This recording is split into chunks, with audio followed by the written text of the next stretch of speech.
Hello everyone and welcome to another Cut-Rate Commander Precon Upgrade Guide, the series where we take a look at Precon decks and bring them up to cut-rate standards. My name is Grazzet and today we'll be looking at the Urza's Iron Alliance Precon from the Brothers War and its face commander, Urza Chief Artificer, which we'll be bringing up from its roughly $40 price point to an increased budget of $75 after upgrades. But before we continue, be sure to like, comment, and subscribe if you like this content and would like me to continue making more videos like this in the future. And if you're feeling particularly generous, please consider buying me a coffee at the link in the description to keep me caffeinated as I work on more of these builds. Also, be sure to stick around until the end of the video to see who won last week's poll and what commanders you'll be voting for an upcoming episode. So with that out of the way, let's start by taking a look at the commander and game plan.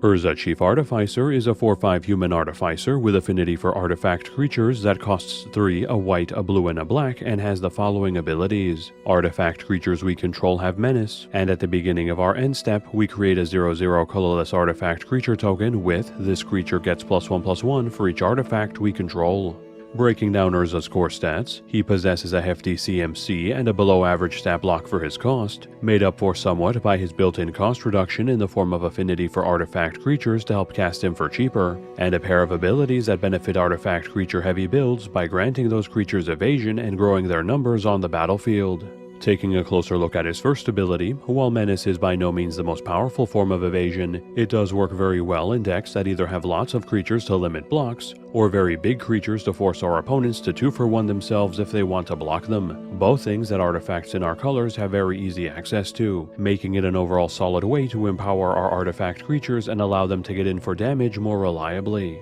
Then moving on to Urza's second ability, it provides us with a passive source of construct tokens that again work very well with artifact-centric builds, with each of them growing bigger and bigger as we load up our side of the board with more artifacts, making each other bigger as we create more copies of them with Urza or through other means, and even benefiting from Urza's first ability to make their massive bulk even harder to block, all of which Urza creates for us just by sitting on our side of the battlefield. So as we can see, Urza is a commander that cares about artifacts, and more specifically artifact creatures, as they help reduce his costs so he can hit the battlefield sooner, while his abilities empower them and add to their ranks. And just like his brother's Precon, the core build here does an admirable job at contributing to this game plan, providing Urza with a high volume of artifact creatures for him to grant evasion to, a solid number of artifact token generators to help build up our board with artifacts to power up the constructs he creates, and a decent number of ways to power up those artifacts so we can make them go tall as our board goes wide.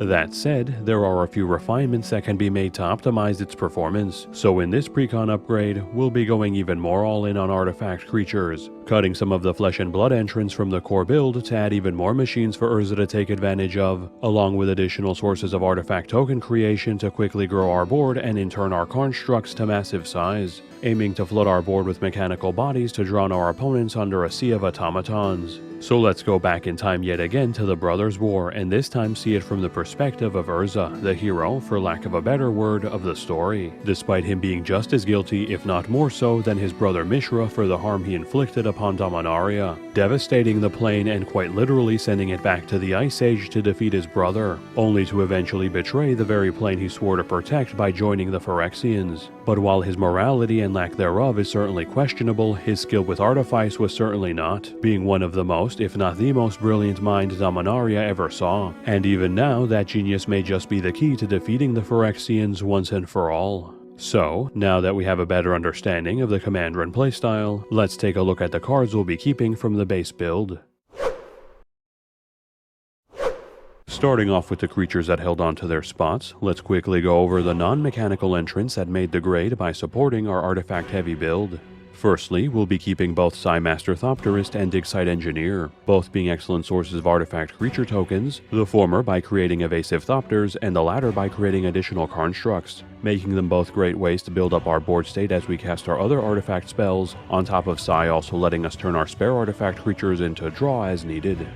Lachelle Clockwork Scholar and Indomitable Archangel also make it into the final build, both providing our artifact creatures with very solid protection, the former by making them immune to combat damage as they swing in, which when paired with Urza's Menace Granting makes blocking our creatures a very difficult proposition for our opponents, on top of being a source of reliable draw as we summon or create our artifact creatures and tokens, and the latter easily providing all our artifacts with targeted removal protection, which goes a long way to keep our constructs and other key artifact creatures alive as our opponents attempt to get rid of them. Vidalcan Humiliator is then the penultimate non-artifact creature to keep its spot. Its ability to turn our opponent's entire creature base into vanilla 1/1s, synergizing spectacularly with our go-wide game plan, making it near impossible for them to block our creatures effectively without sustaining heavy losses, while we usually lose nothing in the exchange. And finally, Shimmer Dragon of course makes it in as a big evasive and usually untargetable beatstick that can also turn all our artifacts into manaless card advantage, making it a fantastic source of repeatable draw on an impressive body as well as a much needed reprint. So with our flesh and blood entrance covered, let's move on to our kept artifact creatures, in which we'll be primarily keeping members that either fulfill our core stats or further empower our go-wide artifact game plan.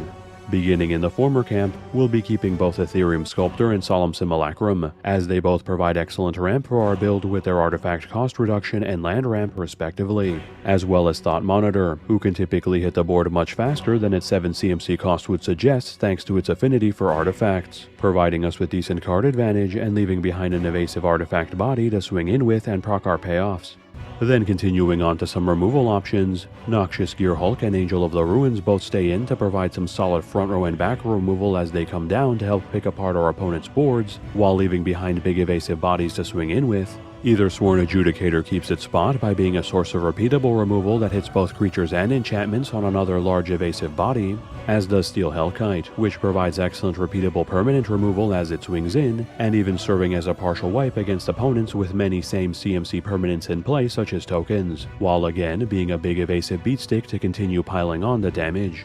Then switching gears to artifact creatures more focused on our go-wide game plan, Steel Overseer, Chief of the Foundry, and Master of Ethereum will all be keeping their spots as superb ways to pump our board, the first allowing us to continually load up our artifact creatures with +1/+1 counters, while the latter two are decent artifact lords that pump them up via their anthems instead, with Master of Ethereum also effectively serving as another construct to grow bigger as our artifacts come into play. We then have some token-generating artifact creatures carrying over from the core build, with Sharding Sphinx and Mere Battlesphere both making it in, the former enabling us to flood the board with an exponentially growing number of evasive artifact tokens as our artifact creatures get in for damage, and the latter creating a decent amount of artifact tokens as it comes into play while also allowing us to turn those tokens into additional power and burn, making them both great ways to load up our board with additional artifact bodies and power up our constructs significantly. Speaking of constructs, we'll also be keeping Filigree Attendant, Bronze Guardian, and Darksteel Juggernaut since they also scale themselves up with our artifacts, the first two increasing in power, the former having built-in evasion to more easily bypass blockers, and the latter having double strike to get over creatures in combat instead while protecting all our other artifacts with its board-wide Ward 2.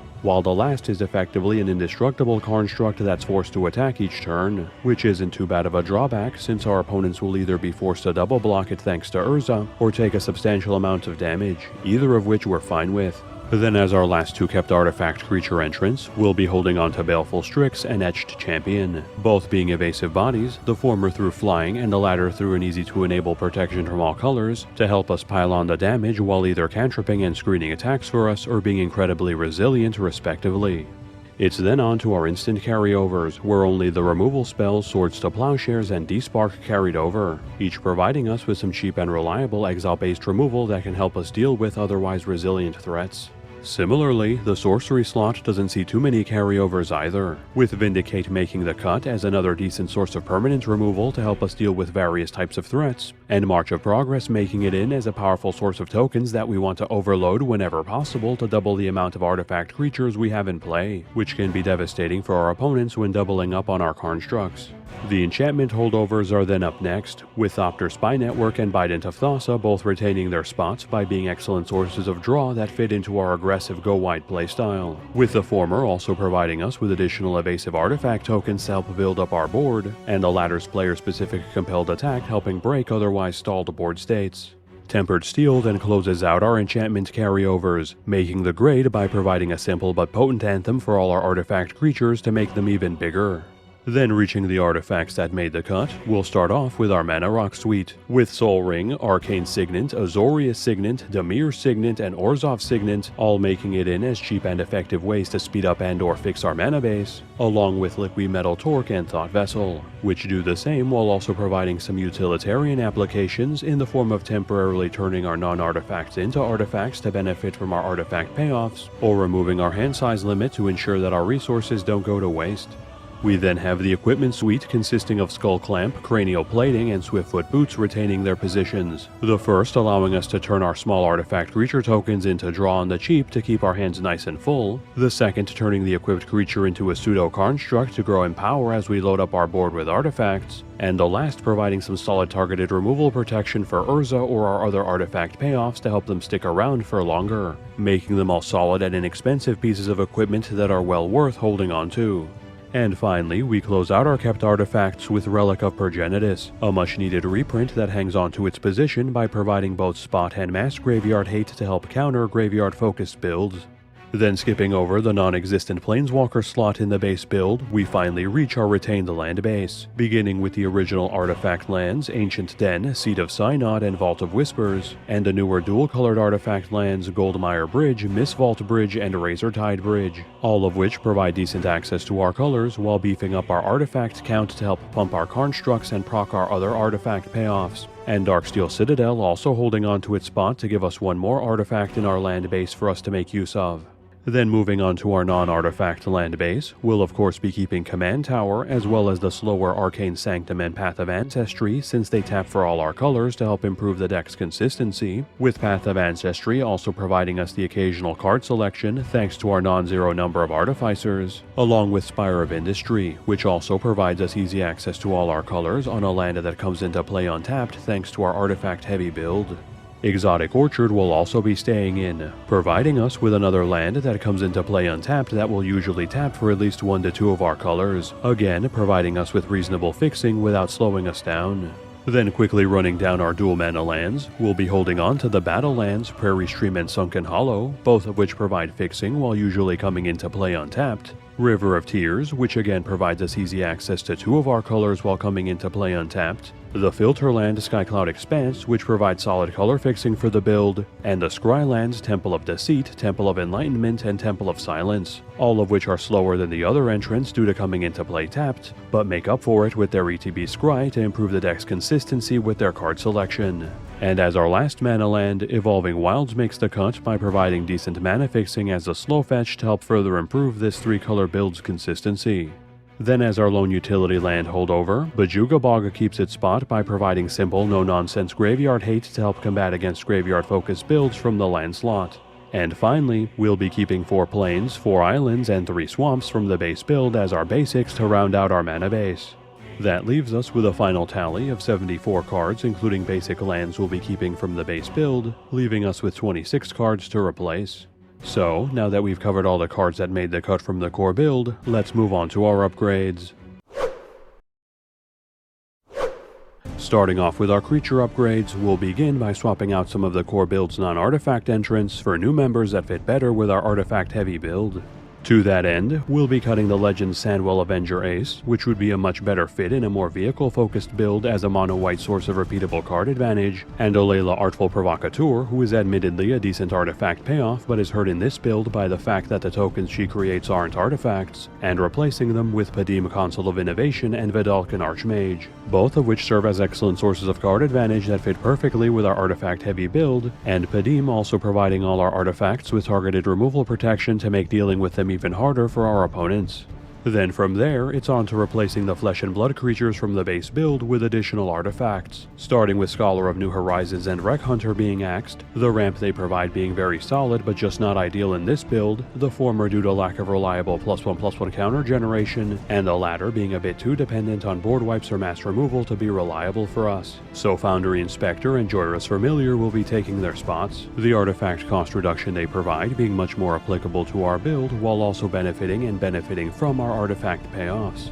It's then on to replacing Tuano's Solemn Survivor, whose token creation is good but requires a bit too much setup for us to make full use of in this build, Tesh our Ancestor's Apostle, who doesn't have enough low CMC reanimation targets in this build, and Marionette Master, whose ability would be a much better fit for a more sacrifice-heavy build, with Canoptic Spider, the Reality Chip, and Research Thief, all of which provide us with on-theme repeatable card advantage by letting us draw cards as we cast our artifact creatures, letting us cast cards off the top of our deck, or drawing us cards as our artifact creatures get in for damage respectively. Similarly, we'll be cutting Wire Surgeons, whose Encore granting effect is potent but doesn't reach its full potential in this build due to it not having a critical mass of ETB effects or graveyard setup to make full use out of it, and slotting in Platoon Dispenser in its place, which provides passive card draw that's easily enabled thanks to our Go Wide game plan, and can grow our board with additional tokens if we have the mana to pump into it, all while being on a decent sized body as well. Then as our last non-artifact creature swap, we'll be exchanging out Whirler Rogue, whose ETB token creation and unblockability granting are nice, but not quite as good as its replacements, Cyberdrive Awakener, whose ability to grant AoE flying to all our artifacts, while also turning all our non-creature artifacts into 4/4s on the turn it comes down, allows us to perform devastating alpha strikes to close out games out of nowhere.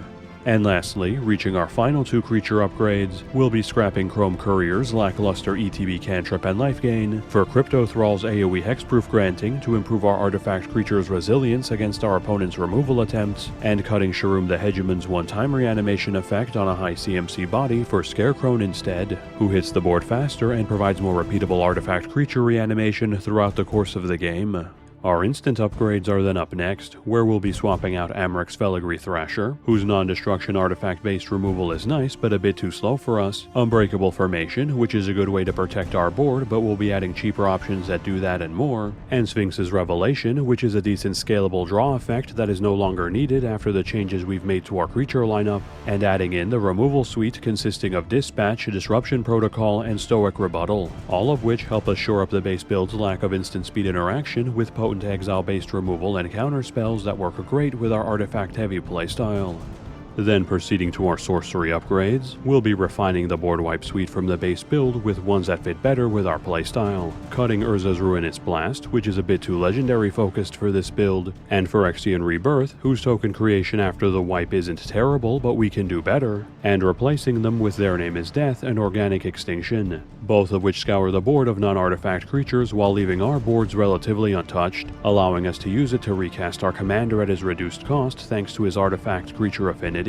It's then on to our enchantment upgrades, which will begin by exchanging out the random cantrip Preordain and the no longer required draw spell One with the Machine for the token generators Efficient Construction and Mirrodin Besieged, both of which help us build up our board with artifact creatures as we cast our artifact spells, and the latter also serving as an alternate win con if the game goes on for long enough. Then we close out this slot by replacing Austere Command, which is a great wipe but we have plenty of good ones in the build already, with Artificer class, which provides ramp, artifact digging, and artifact token creation to our build as we level it up, making it a near perfect addition that helps us move forward with our game plan. Nearly at the end now, our artifact upgrades aren't going to be seeing too many new additions, with the only changes being Kyla's Music Box and Thopter Shop being swapped out, both of which would find much better homes in mono white decks and can put the card advantage they provide to much better use, for Talisman of Dominance and Talisman of Hierarchy to help us beef up our mana base with the cheap ramp and fixing they provide, and Axing Hexavis, which feels like it would be a much better fit in a more +1/+1 counter focused deck, and putting Mirrorworks in its place, giving us another source of tokens to help build up our board state at double the rate for only 2 mana a pop. And since we have no new Planeswalker additions, we finally reach our land upgrades, in which we'll be cutting the bounce lands Azorius Chancery, Dimir Aqueduct, and Orzhov Basilica for the pain lands Adakar Wastes, Underground River, and Caves of Koilos to speed up our mana base without sacrificing consistency, as well as removing the mediocre fixing Ash Barrens provides in favor of Power Depot so that we can add one more artifact to our land base. So now that we've covered all 26 cards we've upgraded from the core build, let's take a look at the breakdown for this Precon upgrade.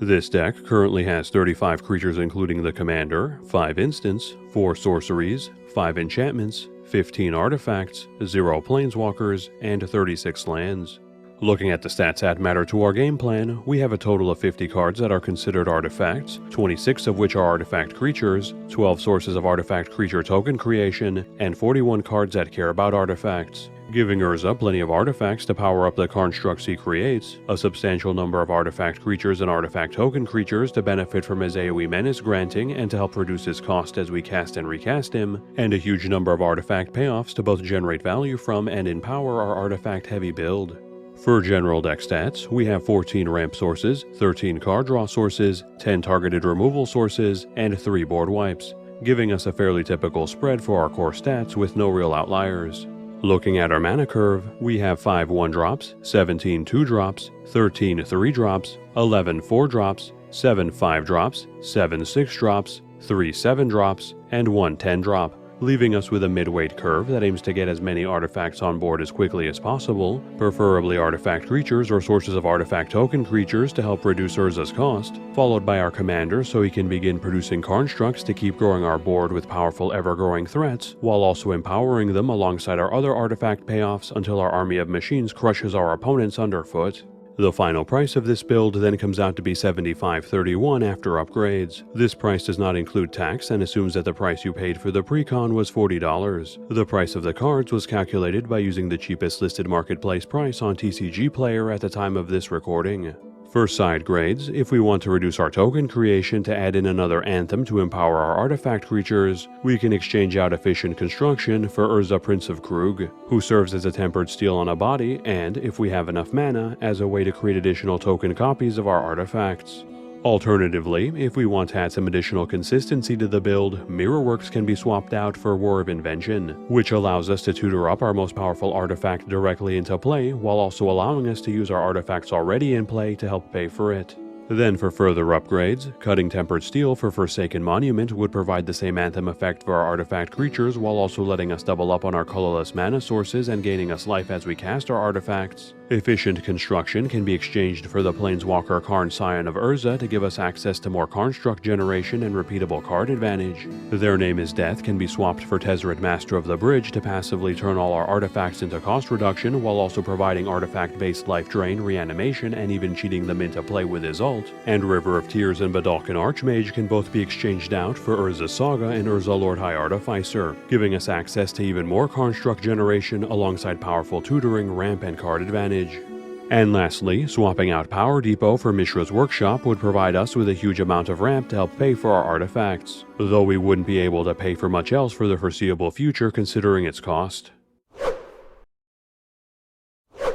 Thanks everyone for sticking around until the end of the video. Taking a look at the results of last week's poll, it looks like Mishra Tamer of Makfawa was able to claim the top spot, so look forward to an artifact graveyard focused build featuring him next week. Then moving on to this week's poll, we'll be giving some of the monocolored entrants from the Brothers War their chance on the ballot, with this week's entrants consisting of the red impulse drawing Feldon Ronum Excavator, the green big creature ramping Gwena Eyes of Gaia, and a white back row destroying and card drawing Loran of the Third Path. Please cast your votes in the community tab, link in the description, and let me know in the comments who you voted for and what commanders you want to see from the Brothers War in future polls. And before we close out, again, be sure to like, comment, and subscribe if you haven't done so already, as this channel cannot grow without your support. And if you feel like showing your thanks by keeping me caffeinated while I make these videos, please consider buying me a coffee at the link in the description. And if any of you would like to support the channel in a different way, feel free to check out the other deck techs floating around my head if you'd like to see the latest builds, or click on the link above for a playlist of all the Cut Rate Commander episodes I've made so far. And with that, have a good one folks, and stay safe.